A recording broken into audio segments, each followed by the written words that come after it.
नीतीश कुमार तो सिर्फ अभी तो नाम के मुख्यमंत्री रहेंगे, हुकूमत चलेगी बिहार में आरएसएस की और नरेंद्र मोदी की। अब कौन बी टीम है बताओ?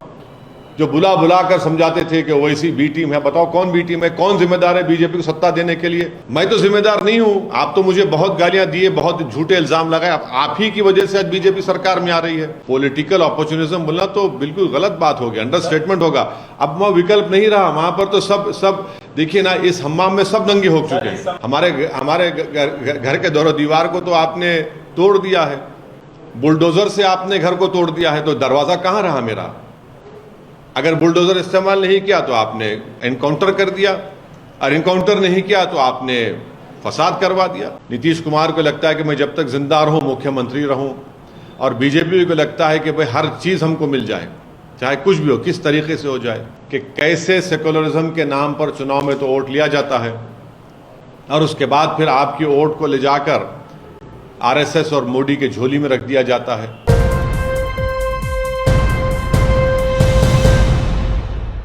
में जो डेवलपमेंट हुआ, नीतीश कुमार जी ने फिर से एक यू टर्न लिया है, उस पर आपकी क्या प्रतिक्रिया है?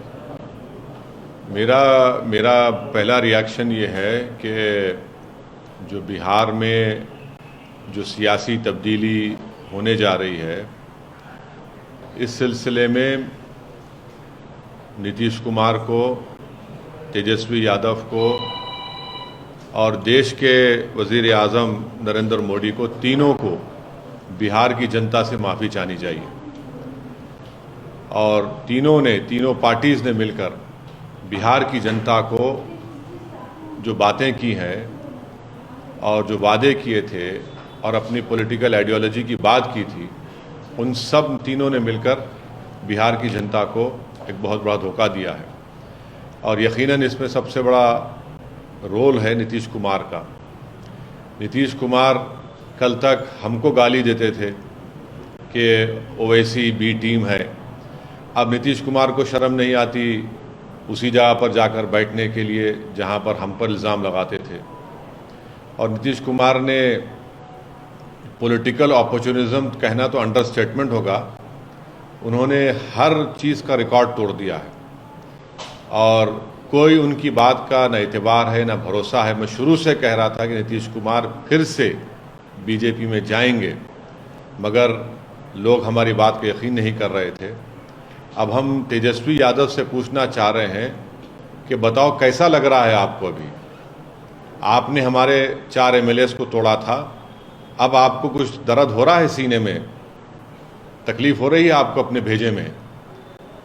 अब आपको मालूम हो रहा है कि जो खेल आप हमसे खेले थे वही खेल आपसे हो गया। और तेजस्वी यादव और उनकी पार्टी धोखा दी है। 2 मर्तबा नीतीश कुमार को उन्होंने मुख्यमंत्री बनाया।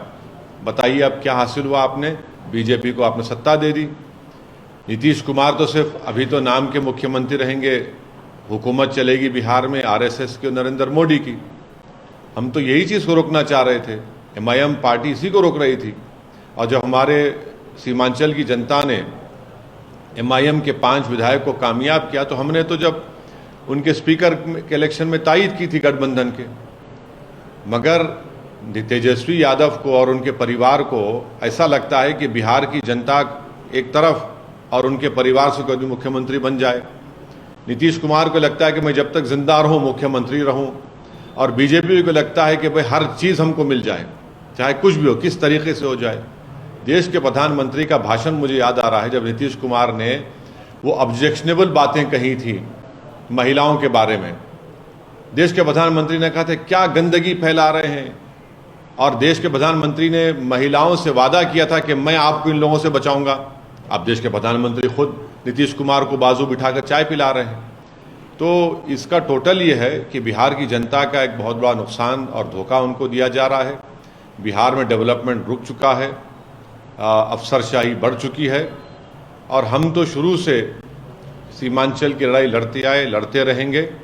और इससे जनता को फिर से मालूम हो गया कि एमआईएम और ओवैसी जो बात कह रहा था कि सेकुलरिज्म, पॉलिटिकल सेकुलरिज्म सिर्फ इस्तेमाल किया जाता है भारत के मुसलमानों को धोखा देने के लिए, और अब की बार फिर से धोखा दिया गया है बिहार के मुसलमानों को।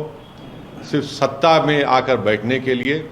मैं उम्मीद करता हूं कि ना सिर्फ बिहार बल्कि पूरे देश के जो अल्पसंख्यक समाज, मुसलमान और जो हमारे सेकुलर जहन रखने वाले हिंदू, ओबीसी और दलित भाई हैं, वो देखेंगे इन चीज़ों को कि कैसे सेकुलरिज्म के नाम पर चुनाव में तो वोट लिया जाता है और उसके बाद फिर आपकी वोट को ले जाकर आरएसएस और मोदी के झोली में रख दिया जाता है।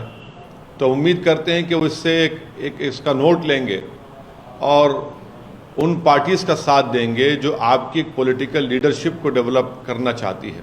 सर, आप किस पार्टी की बात कर रहे हैं? आप कह रहे हैं सर, एक मिनट, आप वहाँ के जितने सियासी खिलाड़ी हैं, आप सबको एक लाइन से दोषी ठहरा रहे हैं। बिल्कुल। और तब विकल्प कौन है? आप विकल्प हैं? नहीं, विकल्प का नहीं बात, नहीं,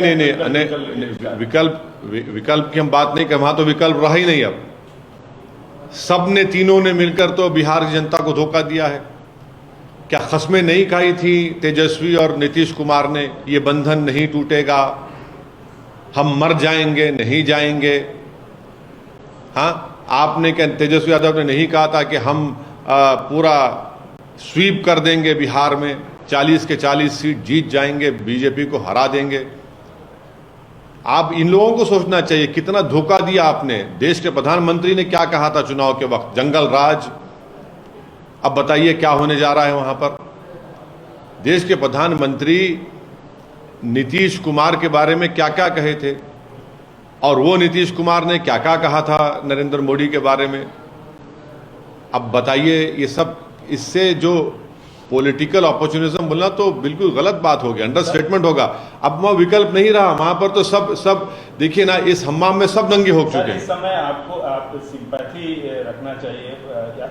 चाचा धोखा देके चले गए भतीजे को, आप बड़े भाईजान के तौर पे कुछ तेजस्वी को कुछ बोलना चाहेंगे? हमदर्दी रख, हम तो पूछ रहे हैं ना तेजस्वी से, लालू प्रसाद यादव से और लालू प्रसाद यादव की फैमिली से पूछना चाह रहे हैं, आपको तकलीफ हो रही है, नहीं हो रही? बताइए हमको।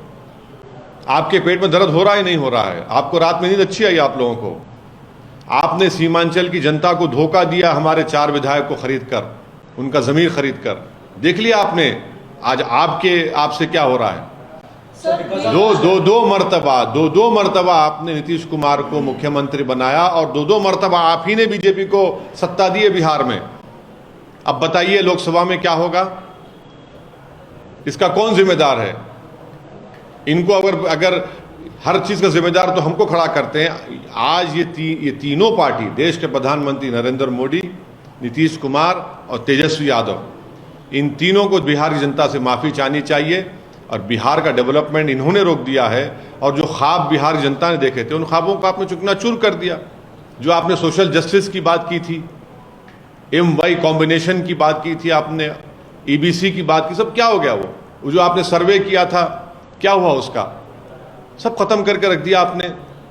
अपने लालच से, अपने पर्सनल एम्बिशंस को आपने बिहार की जनता और उनके ख्वाबों को पूरा करने के ऊपर आपने उसको पूरा करने की कोशिश की, अपने पर्सनल एम्बिशंस को। अच्छा, हमको 5 बजे वोट टेकिंग सेरेमनी है। नहीं, 5 बजे क्यों? अभी कर देते, वो इस्तीफा दिए जब हो जाता, वो क्या है उसमें? नई सरकार की संरचना जो बन रही है उसमें कहा जा रहा है लॉ पॉलिटिक्स किया जा रहा है।